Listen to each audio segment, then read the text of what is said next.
E aí pessoal, bem-vindo a mais um vídeo aqui do canal do Diego de Berardino. Mais uma vez falando de Garry Kasparov. Dessa vez, um torneio que ele jogou em 1979 em Banja Luka, Bósnia e Herzegovina, na época ainda Iugoslávia. E é um torneio muito especial pelo seguinte, né? Kasparov jogou o torneio, entrou no torneio sem rate, ganhou o torneio e saiu com 2.595, né, de rating, um verdadeiro fenômeno. Hoje a gente vai mostrar a tabela desse torneio para ver o tamanho do feito do Kasparov. Aí, então, em 79 ele fez 16 anos, né? E vamos ver uma partidinha que ele jogou nesse torneio contra o grande mestre dos Estados Unidos, Walter Brown, já experiente grande mestre. Brown é que 6 vezes campeão, né, dos Estados Unidos, já era grande mestre desde 1970.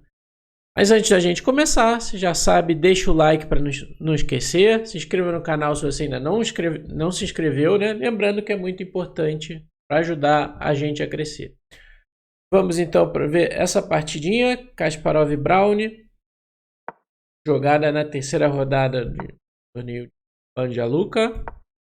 D4, cavalo F6, C4, E6. Kasparov gostava de jogar cavalo F3 e o Brown veio com B6, Índia da dama.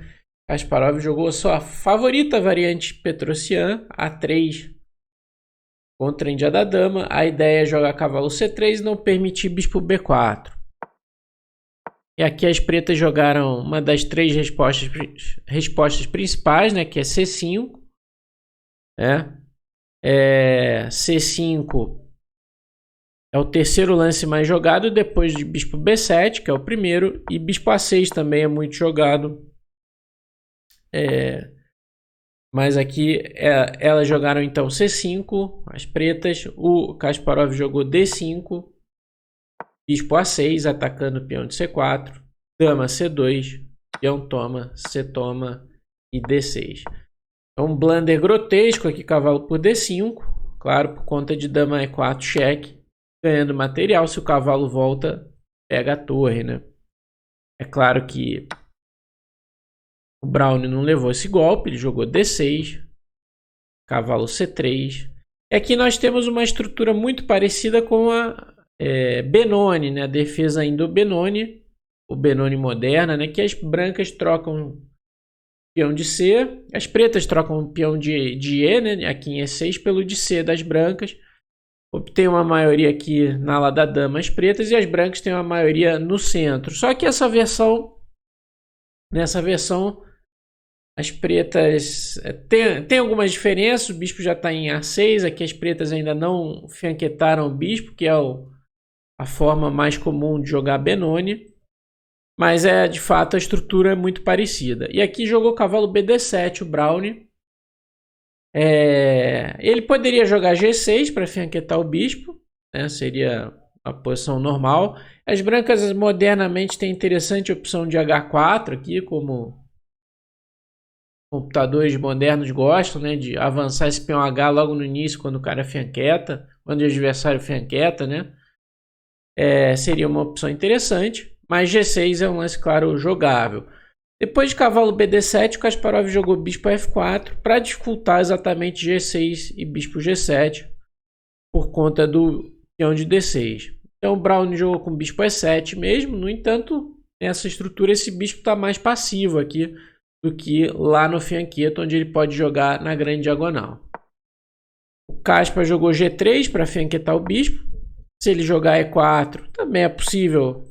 Dá para jogar aqui sem rocar diretamente, né? Poderia tomar de rei, depois G3 e rei G2. Seria outra forma de jogar, mas ele prefere jogar com fianqueto aqui, né? As pretas jogaram torre E8, bispo F8 é uma ideia, roque. E cavalo H5 jogou aqui o Brown. Incomodando o bispo de D2. B5, lance típico da Benoni. Seria possível. Kasparov pretendia jogar B4, freando aqui o avanço, e aquele bispo fica numa posição estranha ali em A6, né? C4, por exemplo, é ruim. Depois de A4, as pretas já têm problemas. Esse peão é mais uma fraqueza do que uma força. Então, depois de B5, B4, as brancas estão um pouco melhores. Cavalo H5, veio o bispo D2 e o Brown... agora o cavalo não tem nada a fazer em H5, ele voltou em F6, né? Convidando para uma repetição, mas é claro que Kasparov não quis repetir. Jogou torre F E1, defendendo o peão de E2, tirando da diagonal do bispo e preparando o avanço E4. Bispo F8 jogou o Brown e A4, um lance definitivamente aqui evitando B5 das pretas, né? E também com a ideia de cavalo B5, que é uma ideia interessante aqui para pôr mais pressão na posição das pretas ali no peão de D6. E se tomar, vamos ter casas brancas fracas. Essa é uma ideia e é justamente o que o Kasparov faz depois de cavalo G4 aqui do Brown, tentando passar para E5.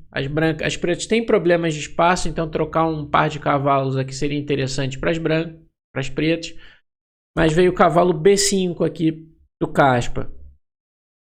Bispo B7, então tomar aqui leva a uma posição muito desagradável, casas brancas fracas, né? E o peão de A7 é um alvo, claro, um peão atrasado. Então Brown jogou bispo B7, atacando em D5, veio E4, A6. E o Kasparov agora voltou para A3, né? Agora o cavalo tem essa casa muito tradicional também na Benoni para as brancas. O cavalo vir para C4, bispo C3 e aumentando fortemente a pressão aí no centro, né? E5 é uma ruptura típica para as brancas nessa estrutura. Kasparov pode jogar para isso. Torre B8 jogou o Brown com a ideia de tirar o bispo e preparar um B5. H3 expulsando o cavalo, cavalo Gf6, bispo C3, dama C7. Se cavalo C4 ainda B5, Kasparov não queria permitir, então ele não foi tão afoito com esse lance. Ele joga cavalo D2, reforçando o ponto E4. Outra manobra, casa típica para esse cavalo de F3 em estruturas de Benoni. Bispo C8 para jogar B5. E bispo F1, lance profilático do Kasparov, evitando B5 mais uma vez, botando mais uma defesa ali no ponto B5, né? Já tem peão, cavalo de A3 e agora o bispo. E o Brown aqui cometeu um erro estratégico, que é G5, já numa posição desagradável, né? Ele quer aqui talvez jogar para colocar um cavalo em E5, dificultar o F4 para as brancas. Existe essa ideia na Benoni, mas aqui não é mais do que o enfraquecimento da casa F5, das casas brancas e do rei aqui nessa posição, esse lance, né? Poderia jogar G6, né, mesmo, e aqui as brancas poderiam jogar F4 com vantagem, mas o jogo segue e depois desse já é muito difícil aqui a posição das pretas. Cavalo F3, atacando o peão, H6 defendendo, cavalo C4 jogou o Kaspa. Agora, uma ideia concreta, veio B5, peão toma, e aqui o lance do Kaspa foi muito forte, E5, aquela ruptura típica que a gente falou, e a posição das pretas tem problemas sérios. Cavalo por D5, se tomasse o cavalo em C4, toma em F6, troca as torres, torre toma. Por exemplo, cavalo B6 aqui ameaçando o peão de D5. Cavalo toma G5, seria demolidor, ameaçando mate, então tem que tomar o cavalo. Dama D2 para tomar em G5. Claro que não dá para defender com bispo H6, que torre E8 dá um rápido mate. Rei H7, dama C2. Então, por exemplo, bispo F5, dama toma G5, cheque, bispo G6 e aqui bispo G2 e bispo E4. Um ataque decisivo aqui para o Kasparov. Se tomar em E5, ele pode jogar aqui, por exemplo, cavalo de C toma E5, ameaçando lances como cavalo C6, entre outras coisas. Se cavalo por E5, bispo por E5 ganha qualidade aqui. Então, também não resolveria os problemas aqui para o Brown. Ele tomou em D5, agora o Kaspa toma em D6 de cavalo, bispo toma, peão toma atacando a dama e a torre. A dama tem que voltar para D8 para defender a torre. E o Kasparov aumenta a pressão com cavalo E5, ameaçando o cavalo C6 duplo. Cavalo B4, jogou o Brown, dama D2, cavalo toma E5, torre toma E5, torre toma E5, bispo toma E5. Então, com a troca desse cavalo, agora esse peão passado em D se torna uma força muito grande aqui, né? Um ótimo trunfo aqui para as brancas, né? Além do rei exposto. A vantagem aqui já é decisiva para o Kaspa. Veio o cavalo C6. Simplesmente dama E3 defendendo o bispo, atacando o peão de C5 também. Trocou. Dama por E5. C4. E o Kasparov agora jogou bispo G2, melhorando o bispo. Bispo E6, jogou Brown. E torre A7, o Kasparov invade aqui a posição das pretas, né? Aqui o Brown tentou B4 para tentar coroar um peão aqui, mas não vai dar tempo. Bispo E4, C3, e aqui tentem achar o arremate aqui. Bispo H7, cheque, tem que tomar de rei, dama por E6. E por conta de que não há defesa suficiente para o peão de F7, que está atacado 2 vezes e um ataque é de mate, decisivo, as pretas abandonaram. Também não servia depois de bispo H7 e F8, porque dama H8 seria mate. Uma bela exibição aí, como de costume, aí, de ataque do Kasparov. Teve a precisão de 95.4 contra 87.3 aí do Brown. Agora vamos falar um pouquinho da classificação desse torneio. A gente vê aí, né, torneio Banja Luka 1979, Kasparov não só não tinha rating, como ganhou o torneio com 11,5 em 15, né, eram 16 participantes, 2 pontos na frente do segundo ali.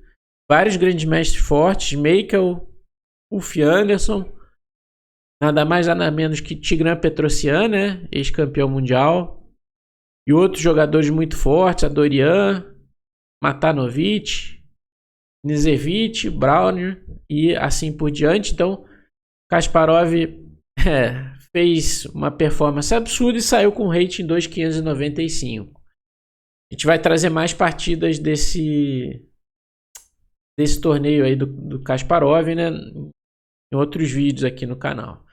Então, se você gostou, deixa o like, se inscreva no canal se você ainda não se inscreveu, lembrando que é muito importante para ajudar a gente a crescer. Acompanhe aí quase que diariamente os nossos vídeos aí no canal. Até o próximo.